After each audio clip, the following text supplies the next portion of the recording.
I'm Will Luckett and this is your Truthfal Sports Bulletin. Coming up today, uncertainty for Falmouth Rugby Club as their plan for building more than 200 homes has been rejected. CSM captain Rolly Dickinson is in the studio to chat with us about their move to the new Falmouth School 4G pitch. And all eyes were on Team UK captain Mark Perkins of Bude as he led out 72 competitors at the Invictus Games in Sydney this week. We also take a look at the results from around Cornwall this weekend.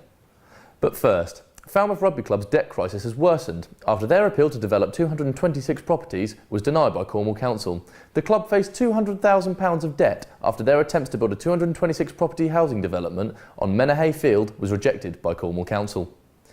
The club appealed this decision after alleging that one of the main proponents of the campaign against this development, Falmouth Town Councillor Alan Jewell, had failed to declare an interest at the strategic planning committee stage. Earlier I spoke to Falmouth Rugby Club chairman James Instance. We've been knocked back, A, on our plans to move from the recreation ground, and B, now on planning. So we feel somewhat disadvantaged by the fact that every move that we've made has been stymied. Now, what that has meant is because of the, I won't say promises, but could have some discussions that we had a long time ago, that in order that we could move from the recreation, we borrowed money from club members to buy Menhay, and we still have to pay those back. The difficulty that we have now is that without this plan coming through, we're essentially back to square one, although we'll be working with the developers of the existing plan to look at a way forward, because essentially we either have to develop Menhay again as a sports field, or we have to sell it to pay off our lenders.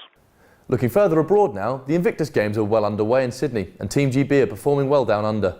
One to keep an eye out for was GB captain Mark Perkins. Originally from Bude, Mark, or Dot as he's more fondly known, has won 2 silver medals in rowing and a bronze in cycling at the 4th Invictus Games this week. He led the team of 72 competitors, which included wounded, injured and sick military personnel and veterans. In 2000, Perkins suffered a life-changing injury when on service in Kenya. After his lorry lost control and hit a bank, Perkins was trapped under the vehicle for 5 hours awaiting rescue. He said to the BBC, "The Invictus Games is a very unique environment. Elite sport creates a hero by one result, but to go to the Invictus Games, everyone is a hero." Alongside Perkins was Cornish athlete Debbie Godfrey from Tor Point, who also competed down under in both sailing and archery. And we wish Mark and the rest of Team GB the best of luck with the rest of the games. Focusing back on Cornwall now, in the studio with me is Rolly Dickinson, who's captain of the CSM football team. The CSM side have recently moved to a new home, with their matches set to be played at Falmouth School's brand new 4G surface. CSM played their first home game of the season last Saturday, with the boys winning 1-0.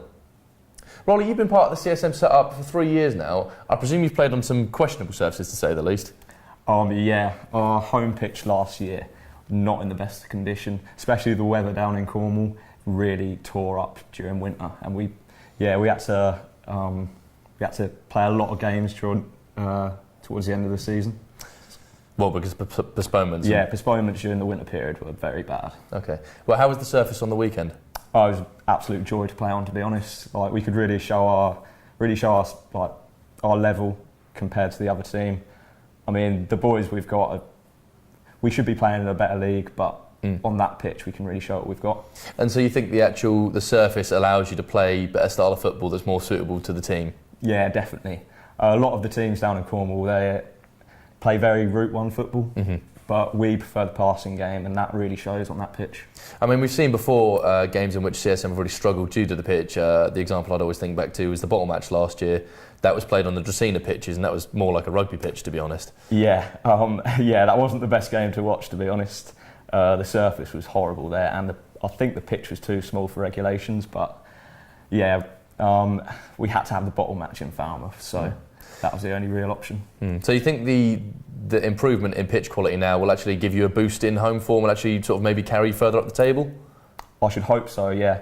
Once we get some games under our belt, because it's still a relatively new side, but give it a few weeks and we'll play some really good football on there. And what's the rotation been like, bringing in first years? Obviously you had a lot of third years graduating last year. How's that sort of come through? How have you managed that as captain? Well, we had a really strong squad even before the freshers came in, so we've just pretty much bulked out to begin with. We've got a really strong squad now, so rotation is key. And your hopes for the season, what are they? Well, I'm an ambitious man, so hopefully we'll be winning the league.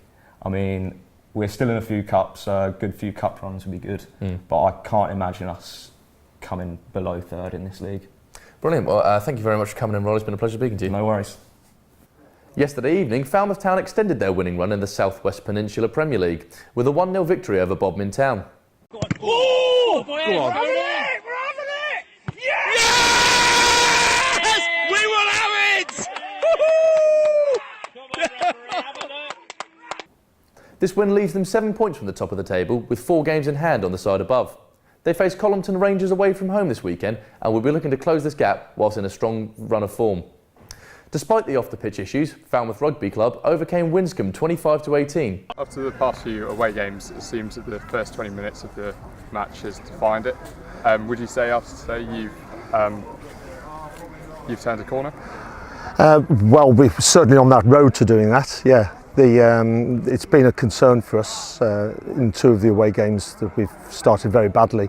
But we said we needed to get a foothold in the game early doors, and an aggressive defence was the way of forcing that, and that was certainly the case. We came out very aggressively with our defence. A number of players led the way, and the energy that came from that transferred itself through to the way we attacked as well.